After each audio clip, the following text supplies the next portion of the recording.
Alrighty, so I was browsing Costco for gaming PCs, and I managed to find this one, which is actually a fantastic price. To show how good it is, even with the $10 shipping and handling, and it says you can add it to your cart, so that makes me believe that it is available, as it's pulling up right here, is for slightly worse PC from Best Buy. You have to pay a whopping $2,000, and this has 16 gigabytes of RAM, while this one has 32. Everything else seems to be identical, same processor, 11700F, yep, an RTX 3060, and it's made by the same manufacturer. So what's crazy about this PC, like you guys already saw the price, 32 gigabytes of RAM is like insane. That's like what someone that does a lot of video rendering and editing would use. Gaming usually just needs 16. That's like the sweet spot where you're going to get the best gaming performance without having to spend a lot of money. But if you get more for the money, you might as well take it. Has 1 terabyte of hard drive, so that's crazy good, and a 512 gigabyte NVMe SSD, which is an incredibly fast SSD. Doesn't even matter who the manufacturer is. That versus a regular M2 SSD would load Windows in like seconds rather than taking a minute if it was on a standard hard drive.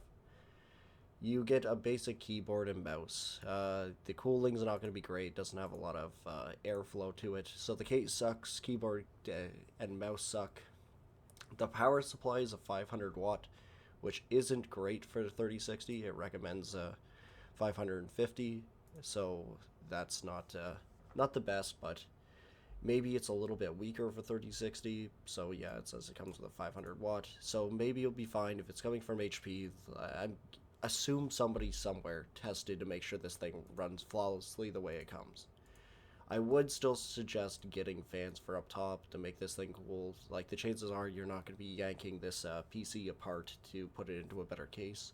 The motherboard is probably also pretty janky. HP and Dell are both known for throwing in janky motherboards, but essentially, even if you get a no-name RTX 3060, at $1,399 with a solid i7 with 32 gigabytes of RAM at 3,200 speed, like, I don't know.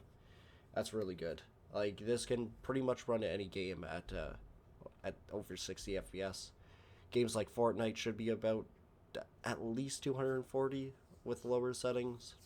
Valorant also 240. So you could buy a 244 Hz monitor or 144 Hz, and most of the games are going to run at that.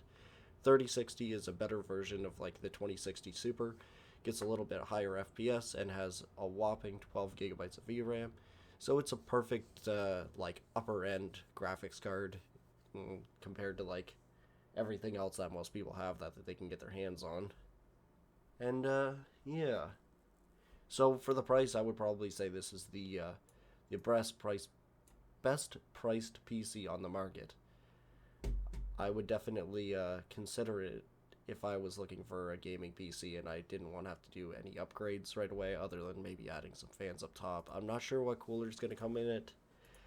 It's probably going to be stock Intel, even though it shouldn't be. Like, it's showing that thing. So maybe it has an aftermarket. You know what? I'm just going to assume it has an aftermarket. And I know for a fact that is a no-name power supply, but it does perform perfectly fine.